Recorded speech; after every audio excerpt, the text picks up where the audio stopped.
کہ جس شخص نے ایک فرض روزہ چھوڑ دیا پھر قیامت تک اس کی قضا میں نفل روزے رکھتا رہا تو ایک روزے کا یہ سارے روزے بدلہ نہیں ہو سکتے۔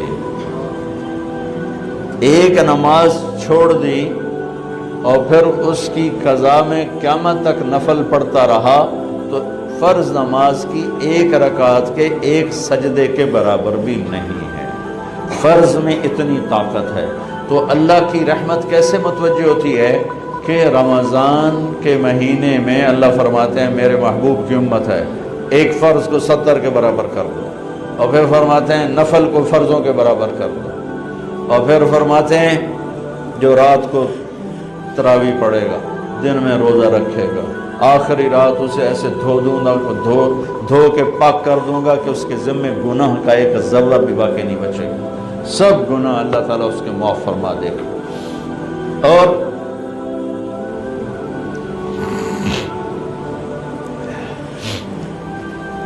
میرے نبی نے فرمایا من صام رمضان ایمانا و احتسابا، دوسری بھی من قام رمضان ایمانا و احتسابا، جس نے روزہ رکھا اللہ کی رضا کے لیے، جس نے تراویح پڑھی اللہ کی رضا کے لیے، اس کے پچھلی زندگی کے سارے گناہ اللہ معاف فرما دیتا ہے۔ رات کا قیام کسی امت کو نہیں ملا۔ دیکھو روزہ سخت تھا تو ان کا قیام اللیل نہیں تھا، چونکہ وہ اپنی کتاب پڑھ سکتے ہی نہیں تھے۔ رمضان میں اللہ نے آسمانی کتابیں اتاری، یکم رمضان کو ابراہیم علیہ السلام پر، 2 رمضان کو تورات موسیٰ علیہ السلام پر، 8 یا 6 رمضان کو عیسیٰ علیہ السلام اس پر، موسیٰ علیہ السلام پر، ان پر داؤد علیہ السلام پر زبور کو اتارا، اور 12 یا 18 رمضان کو عیسیٰ علیہ السلام پر انجیل کو اتارا، اور 21 رمضان کو اللہ تعالیٰ نے پیر کی رات لیلۃ القدر میں غار حرا کے اندر اللہ تعالیٰ نے اپنے محبوب پر کتاب کو اتارا۔ وہ کتابیں فل آ گئیں، لکھی لکھائیں۔ قرآن فل نہیں آیا، قرآن صرف ایک سورت کے 19 الفاظ آئے بس، اور پھر 23 برس میں قرآن اترا۔ کتنے انبیاء ایسے گزرے ہیں جن کے پاس جبریل زندگی میں ایک دفعہ آیا، زندگی میں جبریل ایک دفعہ، اور ایک سے لے کر آگے کوئی تعداد مقرر نہیں ہے، 100 دفعہ 200 دفعہ، لیکن آپ حیران ہوں گے ہمارے نبی پر جبریل 23 برس میں 24,000 دفعہ آئے، 24,000 دفعہ، جو ایک عجب العجائب ہے، عجب العجائب ہے۔ تو میرے بھائیوں، رات کی تراویح، دن کا روزہ، تراویح میں کیا ملنے والا ہے؟ میرے نبی کا فرمان ہے ہر سجدے پہ 1,500 نیکی، ہر سجدے پہ 1,500 نیکی۔ تھوڑی اپنی کاروباری مصروفیت گھٹاؤ، اپنی کاروباری مشقت گھٹاؤ، اپنے ملازموں کی بھی مشقت گھٹاؤ، تاکہ وہ تراویح پڑھ سکیں، روزہ رکھ سکیں، بشاشت سے پڑھ سکیں، اور اللہ کا فضل ہے دھیرے سے ڈھیلا حافظ بھی ہو تو 1.25 گھنٹے میں سارا کچھ نمٹ جاتا ہے۔ اتنی سی ہمت کرو میرے بھائیوں کہ افطاری میں تھوڑا کھاؤ۔ اگر تم پہلوانوں کی طرح شروع ہو گیا نا، پھر تو تم سے عشاء بھی نہیں پڑھی جائے گی، تراویح تم نے کیا پڑھنا۔ روزہ جسم کی فالتو چیزوں کو جلاتا ہے، روزہ ایک قوت پیدا کرتا ہے ایمانی شیطان کے خلاف۔ وہ کیسے پیدا کرتا ہے شیطان کے خلاف؟ اللہ تعالیٰ حلال کو بھی حرام کر دیتا ہے۔ جب بیوی کو بھی شہوت سے دیکھنا حرام ہو گیا اور یہ اس پہ قابو پا گیا تو اوروں کی عزت کو یہ حرام نظر سے کیوں دیکھے گا؟ جب یہ حلال کھانا چھوڑ گیا تو یہ جھوٹ کیوں بولے گا، یہ گالی کیوں دے گا، یہ غیبت کیوں کرے گا؟ جب یہ کان میں دوائی ڈالنا چھوڑ گیا کہ روزہ ٹوٹ جاتا ہے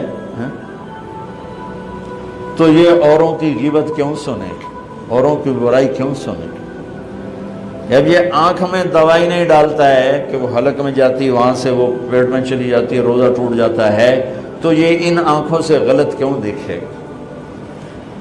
یہ غلط کیوں کسی کی عزت کے اوپر اپنی بددیانت نظر کو ڈالے گا؟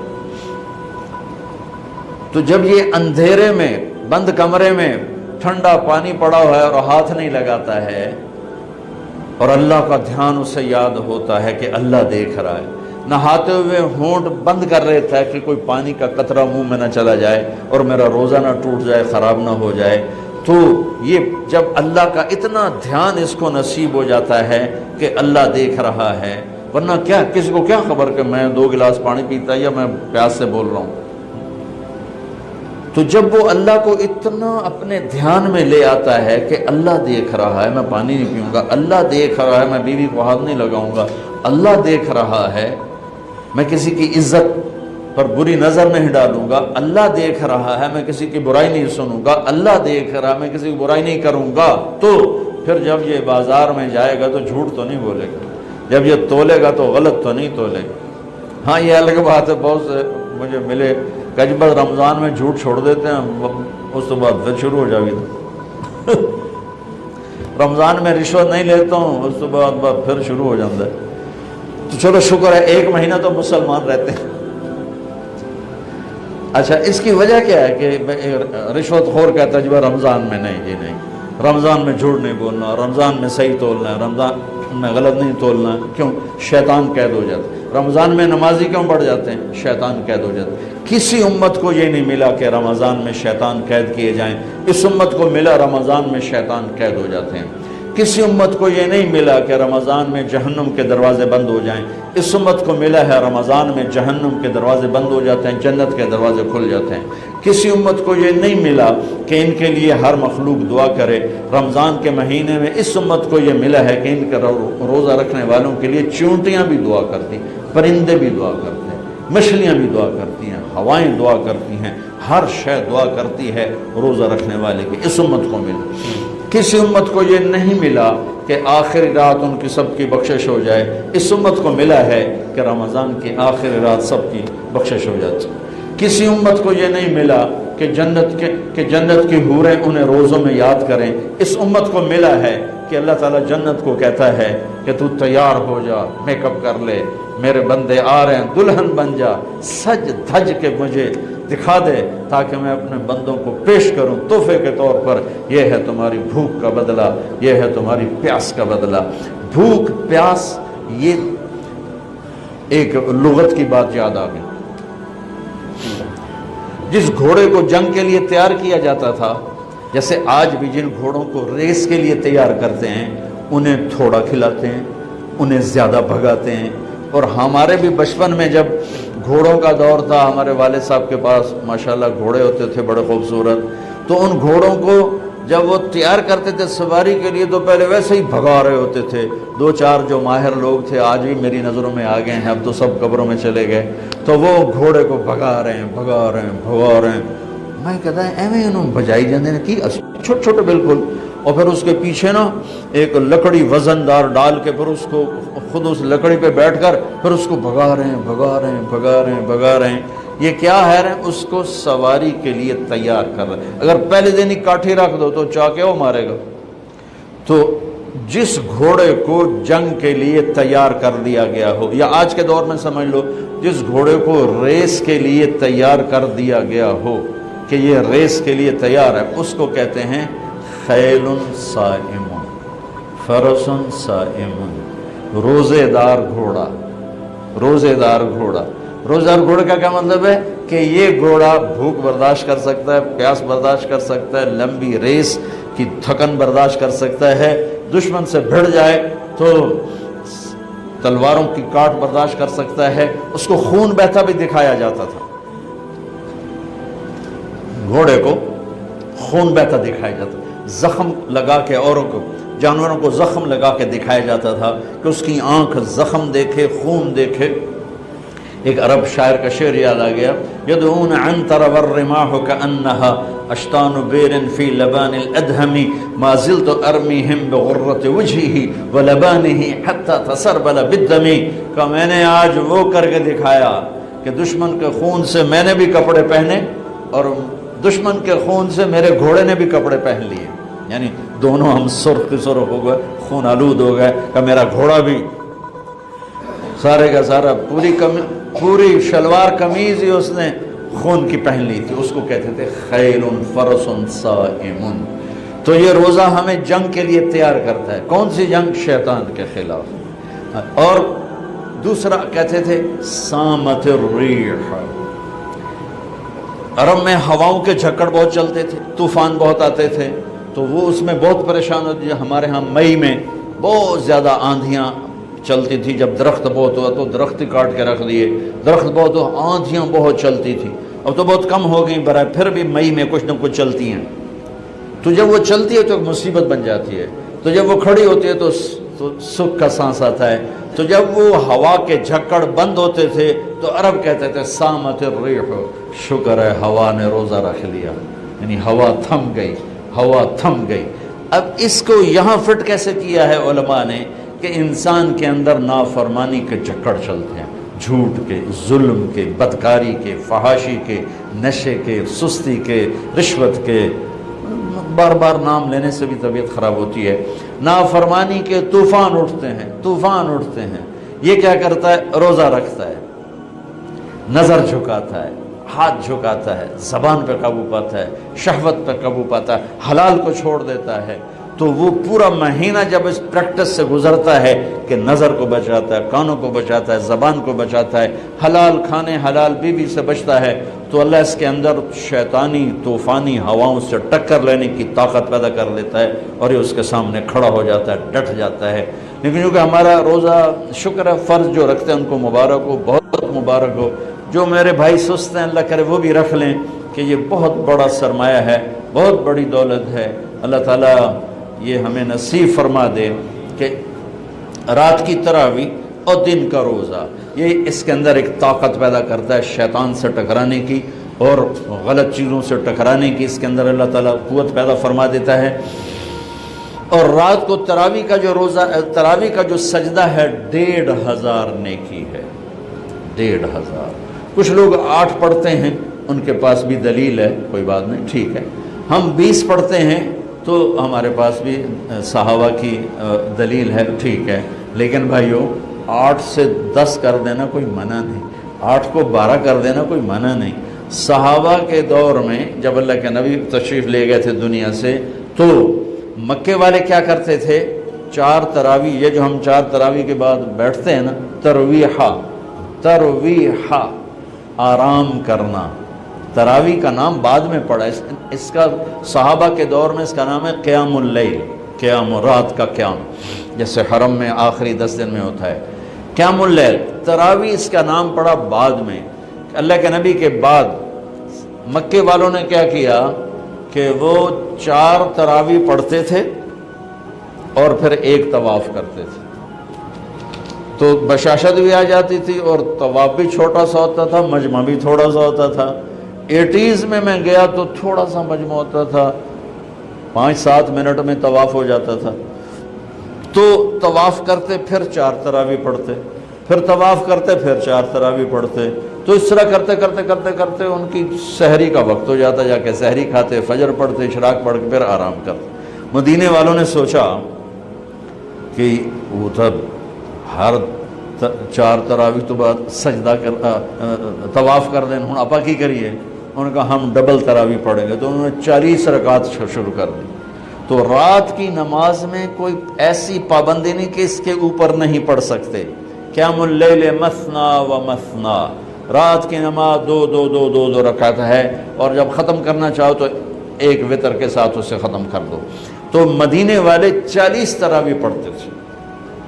شیخ عطیہ سالم رحمۃ اللہ علیہ مدینہ کے بہت بڑی ہستی تھے، اور ان کا مسجد نبوی کے اندر درس ہوتا تھا، اور مجھے ان سے فائدہ اٹھانے کا موقع ملا کہ میں جب حج پہ جاتا تھا پہلے جب، تو 1 مہینہ تقریباً مدینے میں قیام ہوتا تھا، تو روز میں ان کے درس میں جا کے بیٹھتا تھا۔ جب کہیں میرا کوئی بیان طے نہ ہوتا تھا تو وہ علم کا ایک بہتا ہوا دریا تھے، اللہ ان کے درجے بلند فرمائے، اور بہت عجب خزانے ان سے ملے جھولی بھرنے کے لیے۔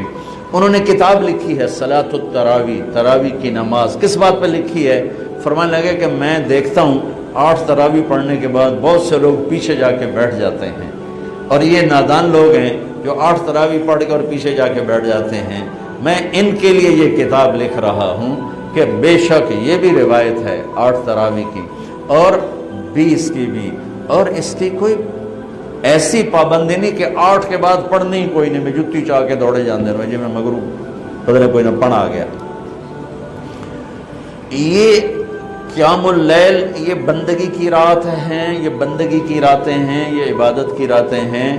آپ 2 پڑھو تو بھی تراویح ہوگی، 4 پڑھو، 8 پڑھو، 10 پڑھو، 12 پڑھو۔ میں نے مدینے کا انہی کی کتاب سے بتا رہا ہوں، صلاۃ التراویح، مدینے والے 40 رکعت پڑھتے تھے، اور تراویح کا لفظ ہی 12 سے اوپر پہ آتا ہے، چونکہ ترویحہ ایک آرام کو کہتے ہیں، تھوڑی دیر کے لیے آرام ترویحہ، ترویحتان 2 دفعہ آرام کرنے کو کہتے ہیں، اور تراویح 2 سے زیادہ دفعہ آرام کرنے کو کہتے ہیں۔ 8 تراویح پڑھی جائے تو اس پہ تراویح کا لفظ سادی کے نہیں آتا، بلکہ نا صلاۃ و ترویحتان ہوگا، ترویحتان۔ وہ 12 پڑھیں گے تو تراویح کا لفظ اس پر صادق آئے گا کہ 3 دفعہ آرام کرنے کو تراویح کہتے ہیں۔ یہ کوئی مطلب ہے کہ میں کوئی مناظرہ نہیں کر رہا ہوں، نہ ہی میری عادت ہے مناظرہ کرنے کی، لیکن جو 8 تراویح کو کہتے ہیں بس اس سے اوپر پڑھنی نہیں، ان کو یہ بتا رہا ہوں کہ یہ اپنا نقصان نہ کرو۔ تراویح کی نماز ہو رہی 20 پڑھو، تم نے گھر جا کے کرنا کیا ہے؟ صرف اوپر کے آدھا گھنٹہ اوپر لگ جاتا ہے اور آدھے گھنٹے میں ساری نماز نمٹ جاتی ہے، لیکن آپ کو ملتا کیا ہے؟ ہر سجدے کے بدلے 1500 نیکی۔ کیوں ضائع کرتے؟ یہاں چھوڑو، سب سے بڑی مسجد تو وہ اس نے بنائی ہے ملک ریاض صاحب، اللہ اس کو جزائے خیر دے، بڑا سخی آدمی ہے، اور سخی کی تعریف نہ کرنا بھی بہت بڑا بخل ہے، بہت سخی آدمی ہے۔ تو اس نے وہ بنائی ہے بحریہ ٹاؤن کی مسجد، وہاں ایک وہ ہو جائے، ایک اعلان ہو جائے اور ایک پوسٹ لگ جائے کہ جو ہماری مسجد میں آ کے نماز پڑھیں گے ان کو 1500 نہیں 150 روپیہ فی سجدہ دیا جائے گا۔ تسی اگلے دن تماشا ویکھے جے کی ہوندا ہے، جو سارا بحریہ ٹاؤن بلاک نہ ہو جاوے تو مینوں نہ پلوے۔ وہ جنہ کدی دادیاں نو پوچھیا نہیں، دادیاں نو موڈھیاں تے چاہتے لے آون گیا، دادا میرے نال آیا، وہ آکے دو آگیا دادی نو میں آندا ہے، نانے نو میں چاہیا، نانی نو ایس چاہیا، تو لڑائی ڈنڈے شروع ہو جاؤں۔ میری قوم روپے کو جانتی ہے، نیکی کو نہیں جانتی۔ انہیں یہ پتہ ہے کہ پیسہ کیا چیز ہے، اس کے لیے جھوٹ بھی بولیں گے، اس کے لیے ہر غیرت کی حدوں کو توڑ دیں، نیکی نہیں جانتی۔ تو میرا نبی فرما رہا ہے تراویح کے ہر سجدے پہ 1500 نیکی لکھی جائے گی، اور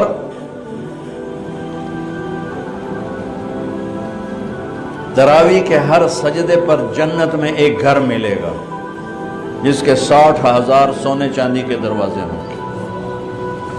جس گھر دے 60,000 بو وہ تو فیصلہ بات تو ہی بڑا ہوئے گا، اور ہر تراویح کے سجدے کے بدلے میں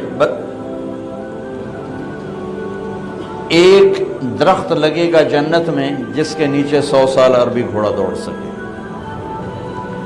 بھائیو کیوں نقصان کرتے؟ 8 پڑھو کوئی مسئلہ نہیں، 10 پڑھو کوئی، 12 پڑھو، 20 کی 40 پڑھو کوئی مسئلہ نہیں، کیونکہ اس میں شریعت نے کوئی رکاوٹ نہیں بنائی۔ یہ رات کی نماز ہے، میں نے آپ کو مدینے والوں کا عمل بتایا، مکے والوں کا عمل بتایا کہ وہ طواف کرتے تھے، تراویح کے بعد طواف، اس سے یہ ترویحہ چلا ہے۔ اس کی یہ لفظ تراویح کا لفظ ہی بعد میں آیا ہے، ورنہ اصل نام قیام اللیل ہے۔ لیکن یہ کہنا کہ تراویح کی نماز ہی کوئی نہیں ہے تو بہت بڑی حماقت اور بہت بڑی نادانی کی بات ہے۔ اللہ تعالیٰ پوری امت 1400 سال سے ایک عمل کو لے کے چلی آ رہی ہے، اسے یوں کہہ دینا کہ نماز ہی کوئی نہیں، اتنی دلیری بھی ٹھیک نہیں اور اتنی شدت بھی ٹھیک نہیں کہ کوئی تراویح پڑھنے نہیں آیا تو کفر ہی فتویٰ لا دو، تو کافر ہو گیا، مردود ہو گیا، پتہ نہیں کیا کیا کرتے رہتے ہیں ہمارے خطیب۔ ایک نوجوان کہنے لگا خطیبہ نے ساڑھے کولو ساڑھا رب بھی کھو لیا۔ میں اتنا حیران ہوا، کیوں ڈرا مار چھڑیا نے، سن تو لگتا ہے رب بس لتر چاہی کھلوتا ہے تو اس مارنا ہی مارنا۔ میں نے کہا سنو، اللہ کے 99 نام ہیں. میں میرے ہر بیان میں تقریباً، آج میں نے روزے کی بات کرنی تھی تو وہ مضمون روزے کے مطابق میں نے بولا. اللہ کے 99 نام ہیں صفاتی. 99 کا مطلب یہ ہے کہ میرے نبی نے ایک روایت میں 99 نام گن کے سنائے کہ یہ اللہ کے ناموں میں سے نام ہیں. یہ نہیں کہ صرف 99. اللہ تو لا محدود ہے تو اس کی صفات لا محدود ہیں تو اس کے نام بھی لا محدود ہیں. میرے نبی نے کہا ان للہ 99 اسما، اللہ کے صفاتی ناموں میں سے یہ 99 نام ہیں. ان میں ایک نام ہے غصے والا، باقی سب رحمت ہی رحمت. صرف ایک. کمال کی بات ہے. باقی جبار جو ہوتا ہے نا، غصے والے کو نہیں کہتے. جو اللہ کا نام ہوتا ہے الجبار، العزیز الجبار المتکبر. جبار کا مطلب ہوتا ہے چھا جانے والا، غالب آنے والا. غصے کا مطلب ہم اردو میں کرتے ہیں، یہ تو بڑا جبار بندہ ہے، بڑا جابر بندہ ہے. ہم کہتے ہیں بڑا جابر بندہ ہے. یہ اردو میں جابر غصے والے کے لیے ہے، عربی میں جابر جوڑنے والے کو کہتے ہیں. ٹوٹے کو جوڑنے والے کو جابر کہتے ہیں، اور جبار چھا جانے والے کو کہتے ہیں. المہیمن چھا جانے والا. صرف ایک صفت بتا رہا ہوں، المنتقم انتقام والا. انتقام پھر غصہ بھی ہے، پکڑ بھی ہے، عذاب بھی. اچھا، تلوار کے اوپر اگر کور چڑھا ہوا ہو تو وہ کاٹے گی. موری شاہد بھی مارو تو کچھ نہیں ہوگا. میں نے کہتا نیرا پل پلا جائے بیٹا، گول مٹول جائے. چھری کے اوپر کور چڑھا ہوا ہو تو چڑیا بھی نہیں مرے گی، چڑیا کو بھی زخم نہیں آئے گا، وہ بھی پھڑ پھڑا کے اڑ جائے گی. ٹھیک ہوگی. میں رحمت للعالمین پہ قربان جاؤں، انہوں نے اللہ کے ناموں کی فہرست جیسے ہمیں بتائی، ہم ویسے اس کو بیان کرتے ہیں. میں نے یاد کیا ہوا، میں سناتا رہتا ہوں. وہ المنتقم کو کہاں لائے؟ یہ رحمت للعالمین کو سلام ہے. شروع میں لے آتے هو اللہ الذی لا الہ الا ہو المنتقم. کہاں سے شروع کیا؟ سنو ذرا، الرحمن سے شروع کیا. اللہ الذی لا الہ الا ہو الرحمن الرحیم، یہاں سے شروع کیا. اور الرشید الصبور پہ آ کے ختم کیا. صبور جو اپنے بندوں کی برائیاں دیکھنے کے بعد بھی ان سے پیار کرتا ہے. جیسے والدین بچے کی کمیاں دیکھ کر بھی پیار سے مجبور ہوتے ہیں. اچھا، اب المنتقم اللہ لایا کہاں ہے؟ یہ میرے ہاتھ کو دیکھنا، یہ دو انگلیاں یہ درمیان. اگر میں یوں کر دوں تو یہ درمیان والی انگلی بند ہو گئی نا، دونوں طرف سے بند ہو گئی. میرے نبی پہ قربان جاؤں، اللہ کے نبی المنتقم کو بیان کرنا چاہتے ہیں. اللہ نے جو کہا میں ہوں، اور ہے بھی صحیح. بھائی بعض لوگ ڈر کے سیدھے ہوتے، بعض محبت میں سیدھے ہوتے. تو یہاں ہے البر، یہ ہے التواب، یہ ہے العفو، یہ ہے الرؤوف. البر التواب، العفو الرؤوف. البر نیکی قبول کرنے والا، التواب اپنے بندوں پر سایہ کرنے والا، اپنے بندوں کو خود اپنی طرف کھینچنے والا اور توبہ قبول کرنے والا. العفو معاف کرنے والا. الرؤوف بہت ہی مہربان. اور بیچ میں المنتقم. المنتقم تو میں نے کہا نا، تلوار پہ کور ہو تو اثر نہیں کرے گی. ایک مثال دے رہا ہوں، اللہ وللہ المثل الاعلی، اللہ تو ہر تشبیہ سے پاک ہے. چھری پہ کور ہو اثر نہیں کرے گی. میرے نبی نے المنتقم کو چھپا دیا، البر التواب العفو الرؤوف، بیچ میں منتقم، کہ وہ خود ہی اپنی غیظ و غضب کا جب اظہار کرنا چاہتا ہے تو ادھر العفو، ادھر الرؤوف، ادھر البر، ادھر التواب. چلو دفعہ، چلو جا. ایک بدو آیا، یا رسول اللہ قیامت کے دن حساب کون لے گا؟ آپ نے کہا اللہ کا. موجہ ہو گئی. ہم نے کہا کیڑی گل دیا موجاں کہ سخی بادشاہ ناپ کے بھی چھڑ دیندہ ہوں ان الکریم اذا قدر عفا ان الکریم اذا قدر عفا سخی بادشاہ ناپ کے بھی چھڑ دیندہ ہے تو ایڈا وڈا بادشاہ ہے۔ تو بھائیو کچھ چیزیں آگئیں، کچھ ابھی رمضان چلنا ہے، اعتکاف بھی رہ گیا ہے، صدقہ فطر بھی رہ گیا ہے، رمضان کے اعمال بھی رہ گئے ہیں۔ میں نے صرف روزے کو تھوڑا سا ہائی لائٹ کرنے کی کوشش کی۔ کوشش فرمائیں ہمارے روزے قبول ہوں، اور اس میں جو چیزیں اللہ کو پسند ہیں وہ کرتے جائیں گے تو انشاءاللہ روزہ قبول ہو جائے گا۔ تراویح کا اہتمام فرمائیں، تہجد کا اہتمام فرمائیں، بہت آسان ہے، کھانا کنٹرول میں رکھیں۔ جو اس پر افطاری پہ جو تباہی مچاتے ہیں نا، اگر وہ چھوڑ دیں تو پھر کوئی مسئلہ نہیں، تراویح پڑھنا بھی، تہجد پڑھنا بھی۔ ہلکا سا کھائیں، تھوڑا سا کھائیں، کوئی فروٹ لے لیں، کوئی پکوڑا لے لیں، کوئی ایک آدھ کھجور لے لیں، 1 گلاس 1.5 گلاس سادہ پانی ٹھنڈا نہ ہو وہ پی لیں، اور نماز پڑھ کے چائے پی لیں، اور عشاء پڑھ کے تراویح پڑھ کے جو مرضی کھانا ہے کھا، تو پھر انشاءاللہ آسان ہوگا۔ لیکن جو حال ہوتا ہے سموسیاں دا پکوڑیاں دا، وہ تو نماز ہی نہیں کسی پڑھنی، تراویح کہیں پڑھنی، اٹھے نالے کھول کے ڈٹھے پائے ہوں۔ چلو سنتیں ادا کرو۔